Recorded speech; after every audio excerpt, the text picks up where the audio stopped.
सम्मानित जनों को मेरा नमस्कार। आज एक दिन पहले हम लोगों की प्रेस वार्ता हुई थी।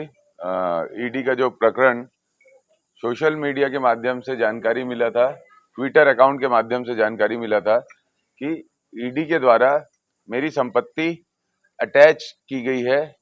एक संपत्ति का ब्यौरा था जिसमें लगभग 51 करोड़ रुपए का उल्लेख था और उस समय मैंने ये बात कही थी कि मेरी जो आधिकारिक मेरे वकील साहब की बात ईडी दफ्तर में जाकर हुई है, उसके हिसाब से मेरी कोई इस तरह की कार्रवाई नहीं हुई है, क्योंकि उसके लिए जो नोटिस दिया जाता है वो कोई भी नोटिस हमें नहीं दिया गया है।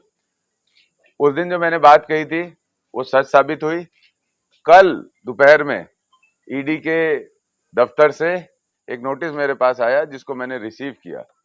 और दूसरी बात जो मैंने कही थी कि भाई ये एक भ्रम फैलाने की कोशिश की जा रही है, वो उसकी भी सत्यता आई। एक तरफ ट्विटर अकाउंट में उनका डिपार्टमेंट हम लोगों को बदनाम करने के लिए बड़ी बड़े करोड़ों की संख्या लिख दे रहा है, और दूसरी तरफ जब एक दिन बाद, मतलब ट्विटर अकाउंट को पहले पता है कि क्या होने वाला है और एक दिन बाद रिसीव होती है चीजें।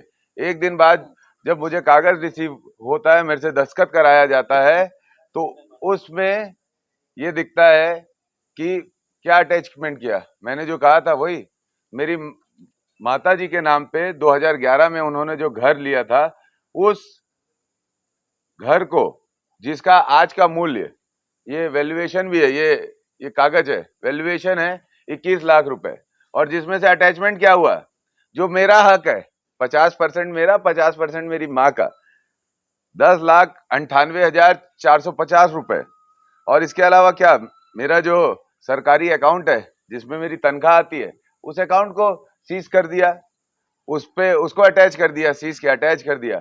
उसमें 8,19,760 रुपए।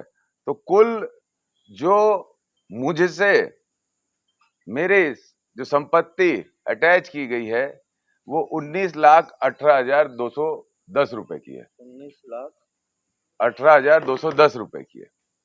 तो कहने की बात यह है कि इस तरीके से जो ईडी का दुरुपयोग हो रहा है, भारतीय जनता पार्टी जो कांग्रेस पार्टी को, सरकार को बदनाम करने की कोशिश कर रही है, ये साफ प्रतीत होता है।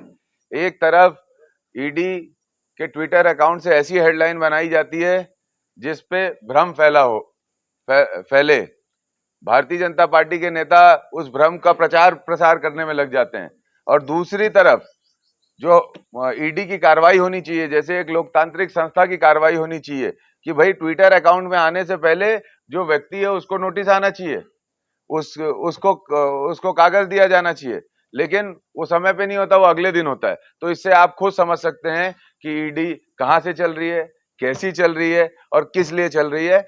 और अंतिम बात, इस तरह की प्रेशर पॉलिटिक्स से ये छत्तीसगढ़ की जनता को गुमराह नहीं कर सकते, कांग्रेस के कार्यकर्ताओं को दबा नहीं सकते। हम लोग हमारे मिशन में आगे बढ़ रहे हैं।